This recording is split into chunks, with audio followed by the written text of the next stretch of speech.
चलते हैं mental math class 7 के नेक्स्ट पार्ट पर। और इस सीरीज में मैं आपको एक्सप्लेन कर रहा हूं चैप्टर नंबर 14 सिमेट्री। तो बच्चों नेक्स्ट पार्ट क्या कहता है, बिल्कुल ओरली बताऊंगा, लिखने का कोई ज़्यादा काम नहीं है और आप भी अपने माइंड में कीजिए और जो राइट ऑप्शन हो उस पर टिक कर दीजिए। ठीक है, आइए करना शुरू करते हैं नेक्स्ट क्वेश्चन। अब यहाँ पर क्वेश्चन नंबर 10 हम कर चुके हैं, तो क्वेश्चन नंबर 11 हम करना चाहते हैं। देखिए क्या कहता है, name the centre of rotation for a circle. बिल्कुल इजी है। अब ये क्वेश्चन बच्चों यहाँ पर एक क्वेश्चन आया था, क्वेश्चन नंबर आई थिंक 3 है। ठीक है, name the fixed point about which an object can rotate. तो इसको आप सेंटर ऑफ सर्कल भी बोल सकते हैं और सेंटर ऑफ रोटेशनल भी बोल सकते हैं। ठीक है बच्चों, तो ये आपको देख लेना है, कोई ज़्यादा डिफरेंट इसके अंदर नहीं है। तो अब यहाँ पर जैसे ये क्वेश्चन आ गया, बिल्कुल सेम आंसर वही होगा, centre of the rotational for a circle, centre of the circle, ये आंसर बन जाएगा इसका। ठीक है, name the centre of rotational for a circle. तो सर्कल का जो सेंटर होता है उसको रोटेट करे तो उसका नाम क्या होगा, तो आप लिख सकते हैं सेंटर ऑफ द सर्कल। ठीक है, ये आपका आंसर रहेगा। और क्वेश्चन नंबर 12 क्या कहता है, in the given figure find the. यहां पर ये आप देख रहे हैं, ये फिगर है ऑर्डर ऑफ रोटेशनल सिमेट्री। ठीक है, तो ऑर्डर हमें सिमेट्री बताना है। अब यहां पर एक चीज आप देख सकते हैं, हम इसको कितने टाइम्स रोटेट करें कि फिगर सेम आ जाए। अब देखो इसमें लाइन है 3, ठीक है, इक्वल है, तो इसका आंसर 3 ही होगा। क्या होगा, 3 होगा। समझ में आया भाई, जितनी भी लाइन हो इक्वल लाइन होनी चाहिए और वो रोटेट करने पर सेम फिगर बने, तो जितनी लाइन होगी उतनी बार वो रोटेट होगा। ठीक है, अगर वो उनके बीच का जो एंगल है वो सेम हो और लेंथ उनकी इक्वल हो। ठीक है, तो इसका आंसर क्या हो जाएगा, 3 हो जाएगा। अब यहाँ पर degree measure of angle of rotation. अब ये यहाँ पर डिग्री यानी ये एंगल आपको फाइंड आउट करना है। अगर मैं सीधे शब्दों में कहूँ ये एंगल, अब ये एंगल कैसे फाइंड आउट करेंगे मैं आपको बताता हूँ। जो पूरा रोटेशन होता है वो मैंने आपको बताया 360 डिग्री पे हो जाता है, 360 डिग्री पे हो जाता है, क्योंकि इसमें 3 टाइम्स रोटेट होगा। तो ये हम इसको 3 से डिवाइड कर देते हैं, 3 1 जा 3, 3 2 जा 6 और 0 यूं की, तो 120 डिग्री का एंगल आपका आ जाएगा। तो ये आंसर होगा। अब देखो question number 13, find the number of lines of symmetry in the given figure. Number of line बताना है, सिमेट्री की कितनी लाइनें होंगी जो सेम, यानी ड्रॉ करने के बाद ये बिल्कुल सेम रहे। अगर ऐसे करते हैं तो सेम नहीं रहेगी, तो आप बीचों बीच इस तरीके से कर लीजिए। ठीक है, तो इधर भी इक्वल फिगर आ जाएगी और इस साइड भी इक्वल होगी, तो 1, तो इसकी लाइन कितनी होगी, 1 होगी। तो इसका आंसर क्या रहेगा, 1 रहेगा। ठीक है, क्वेश्चन नंबर 13 का आंसर क्या 1 है। 14 का, find the number of lines of symmetry in the given figure. अब यहाँ पर ये फिगर है यानी m गिवन है और इसमें number of lines of symmetry बताना है। तो फिर वही है बात, यहाँ पर अगर हम इस तरीके से ड्रॉ करते हैं लाइन बीचों बीच, तो दोनों तरफ सेम फिगर रहेगी, कॉन्ग्रुएंट फिगर रहेगी। यानी ये फिगर को अगर हम इस फिगर पे रख दें तो ये पूरी कवर हो जानी चाहिए। तो ऐसी ही इस लाइन को बोलते सिमेट्री लाइन। ठीक है, तो यहाँ पर 1 ही लाइन आएगी। अगर इस तरीके से करेंगे तो नीचे तो अलग होगी, ऊपर अलग होगी, तो ये बिल्कुल सीधी वर्टिकल आएगी, तो 1 इसका आंसर होगा। और क्वेश्चन नंबर 15 का देखिए, in a plane figure find the order of rotation symmetry. Order of rotational symmetry आपको फाइंड आउट करनी है। ठीक है, अब यानी इसको घुमाने के बाद बिल्कुल सेम ऐसी फिगर आए। अब ये पूरा घूम जाएगा, 360 डिग्री पे घूम जाएगा, तभी तो ऐसा आएगा। तो ऑर्डर ऑफ रोटेशनल सिमेट्री कितना होगा, आंसर होगा 1। तो इसका आंसर क्या हो जाएगा, 1 होगा। अच्छा, आगे लिखा and the number of line of symmetry. Number of line symmetry, अगर हम इस तरीके से ड्रॉ करते हैं तो इधर फिगर अलग बन रही है, इधर अलग बन रही है, अगर इनको काट भी दे। लेकिन अगर हम इस तरीके से करते हैं तो ऊपर भी सेम आ जाएगा, नीचे भी सेम आ जाएगा। तो number of line of symmetry कितना होगा, वो भी 1 होगा। रोटेशनल सिमेट्री भी 1 है और number of line of symmetry भी 1 है। ठीक है, तो ये आपका आंसर बन गया, यानी 1 1 इसका आंसर रहेगा। Question number 16, which plane figure can have an angle of any measurement as a angle of rotation. अब ये देखो, ये इंपॉर्टेंट क्वेश्चन है। इसका क्या मतलब है मैं आपको बताता हूं।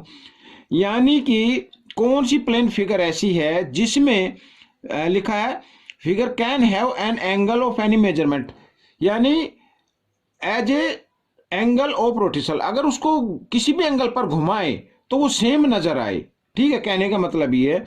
तो वो होता है बच्चों सर्कल, सर्कल होता है। अब सर्कल को आप 10 डिग्री पे इसको रोटेट करो, 20 पे करो, तो सर्कल ही रहेगा, फिगर में कोई डिफरेंस नहीं आएगा, तो इसका आंसर क्या हो जाएगा, सर्कल हो जाएगा। ठीक है, आइए करना शुरू करते हैं नेक्स्ट क्वेश्चन।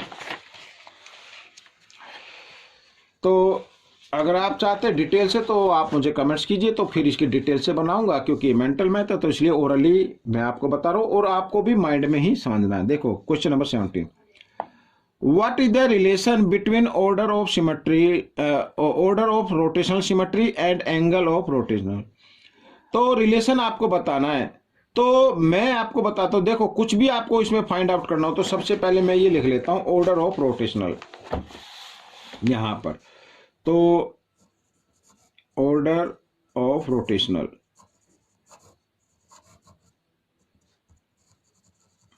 ये कैसे आएगा, तो 360 को आपको डिवाइड कर देना है डिग्री को, जितने एंगल पर वो रोटेट हो रहा है, तो एंगल ऑफ रोटेशनल। तो यहां पर लिख देते हैं, मैं ऊपर कर लेता हूं,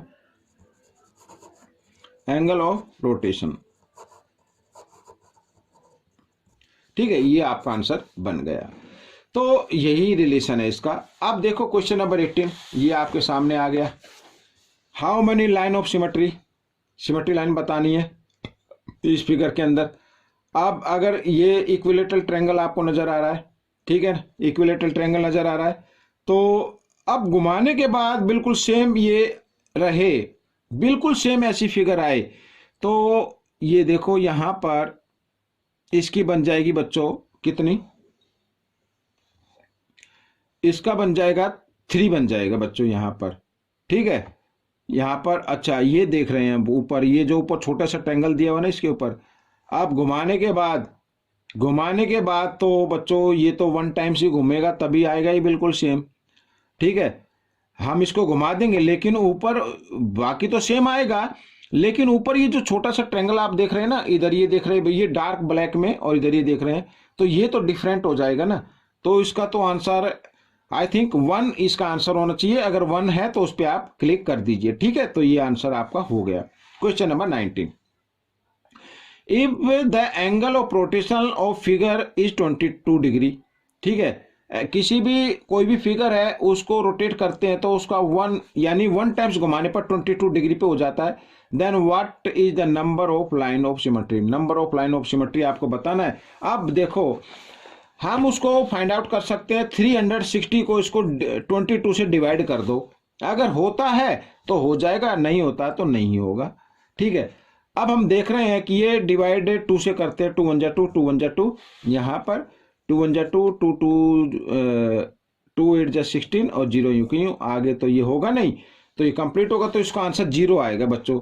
इसमें जो है what is the number of line symmetry, तो नंबर ऑफ लाइन इसमें होगी ही नहीं, वो होगी 0। अगर ये डिवाइड हो जाता फिर यहां पर कटने के बाद जो भी आंसर आता वो नंबर ऑफ लाइन हो जाती, लेकिन ये पूरा नहीं कट रहा तो आप इसमें आंसर लिख दीजिए 0। ठीक है, question number 20, if the angle of rotation of a figure is 45, ठीक है, रोटेशन हो रही है कोई फिगर 45 डिग्री पे हो रही है और 45 डिग्री पर घुमाने के बाद सेम फिगर बन रही है, what is the number of line of symmetry. अब ये देखते हैं, अब फिर मैंने वही बताया 360 को 45 इसमें दिया हुआ तो 45 डिग्री पे हो रही है, तो इसको डिवाइड कर लीजिए 9 से करते हैं, 9 5 जा 45, 9 4 जा इस तरीके से, 5 1 जा 5, 5 8 जा 40, तो 8 आ गया, तो इसमें number of line of symmetry जो होगी वो 8 होगी।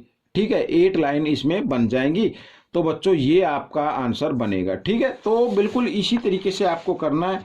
अब यहां पर क्वेश्चन नंबर 21, क्योंकि हम ये भी देख लेते हैं, find the order of rotation symmetry, order of rotation symmetry बतानी है। अब बीच, क्योंकि बीच में सेंटर है और चारों तरफ से अगर इसको ऐसे घुमाए तो सेम फिगर आ रही है, तो लाइन कितने 1 2 3 4, तो 4 होगा बच्चों इसका।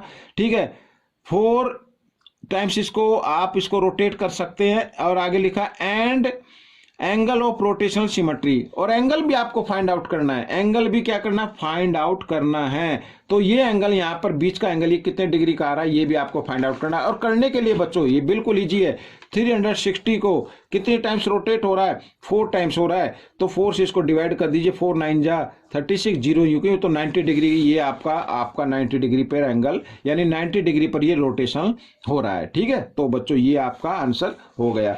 अब यहां पर क्वेश्चन नंबर 22 अगर हम देखें, what is the order of rotational for a line segment. अब यहां पर देखो ये लाइन है, ये कोई भी लाइन है, इस तरीके से है, ये तो मान लीजिए पेन है, मान लो ये एक लाइन है, अगर हम इसको इस तरीके से घुमाएं तो लाइन तो नहीं आएगी सेम, ऐसे घुमाएंगे 1, ठीक है, तो हाफ ही घूमी ना, और इसको फिर पूरा घुमा देंगे तो फिर ये आ जाएगी, यानी इसका आंसर होगा, अगर हम इसको 2 टाइम्स इसको घुमाएंगे तो सेम ये नजर आएगी। ठीक है, तो ऑर्डर ऑफ रोटेशन क्या है, 2, तो ये आपका आंसर हो गया। ठीक है, तो इस तरीके से आइए क्वेश्चन नंबर 23 भी कर लेते हैं। Order of rotation symmetry, degree of measurement of N angle of rotation, बिल्कुल इजी है, बिल्कुल 21 की तरह ही है, और ये फिगर भी आप देख सकते हैं बिल्कुल सेम ऐसे ही है। तो यहाँ पर हम देख रहे हैं, अगर ये इसके नीचे है यानी इधर गया हुआ, तो ये देखो बिल्कुल सेम है। अब ये जो डार्क कलर का आप यहाँ पे छोटा सा ट्रायंगल देख रहे हैं ना, ये वाला नीचे, ऊपर वाला नहीं, ऊपर तो सर्कल है, तो ये इसका जो वर्टिक्स है ये यहाँ पर सेंटर की तरफ है सभी का मुंह, तो यानी इसका ऑर्डर ऑफ रोटेशन होगा 4, तो इसका आंसर होगा 4 पहले का।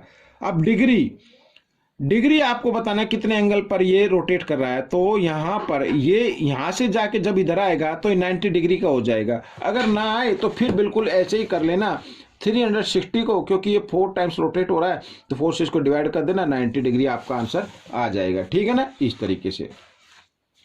अब क्वेश्चन नंबर 24 हम देख लेते हैं, what is the order of rotation symmetry, बिल्कुल सेम ऐसे आना चाहिए, इसका भी 2 आएगा बच्चों आंसर, इसका भी 2 आएगा। अब आप देख रहे हैं यहाँ पर इस तरीके से है, अब इसको घुमा के ऐसे कर दे तो फिर तो इस तरीके से हो जाएगा, लेकिन इसको नीचे वाला हिस्सा, नीचे वाला ऊपर जाएगा और ऊपर वाला नीचे आ जाएगा, तो 1 टाइम्स रोटेट हो गया, और फिर दोबारा फिर नीचे वाले हिस्से को ऊपर ले आए और ऊपर को नीचे ले आए, तो फिर वो 2 टाइम्स हो गया, फिगर बिल्कुल सेम नजर आएगी। रोटेट करने पर आपको फिगर सेम नजर आनी चाहिए, तो इसका आंसर क्या होगा, 2 होगा। 2 टाइम्स को रोटेट करेंगे तो फिर ये आंसर आपका, यानी ये फिगर आपकी सेम नजर आएगी। समझ में आया भाई, ये है, मान लीजिए मैं इधर ये करता हूं, अब इधर भी है ये, अब इसको इस हिस्से को नीचे ले आए, इसको ऊपर ले आए, तो फिगर तो बिल्कुल ऐसी नजर आएगी ना, तो 1 टाइम्स रोटेट हो गया। अब क्योंकि ऊपर वाला इसे नीचे आ गया था, अब नीचे वाले को फिर ऊपर ले जाए, ऊपर वाले को नीचे लेके आए, वो 2 टाइम्स हो गया, फिगर फिर भी सेम नजर आएगी। तो इसके ऑर्डर ऑफ रोटेशन सिमेट्री क्या है, 2 है, तो 2 पर आप क्लिक कर दीजिए, तो ये आपका आंसर बन गया। तो बच्चों इस तरीके से ये सेकंड पार्ट भी कंप्लीट हो गया है। आपको ये पार्ट कैसा लगा मुझे जरूर बताएं, और इसमें से सीखकर आपको दूसरों को जरूर सिखाना है। मिलेंगे नेक्स्ट पार्ट में, till then keep practicing and thanks for watching this video.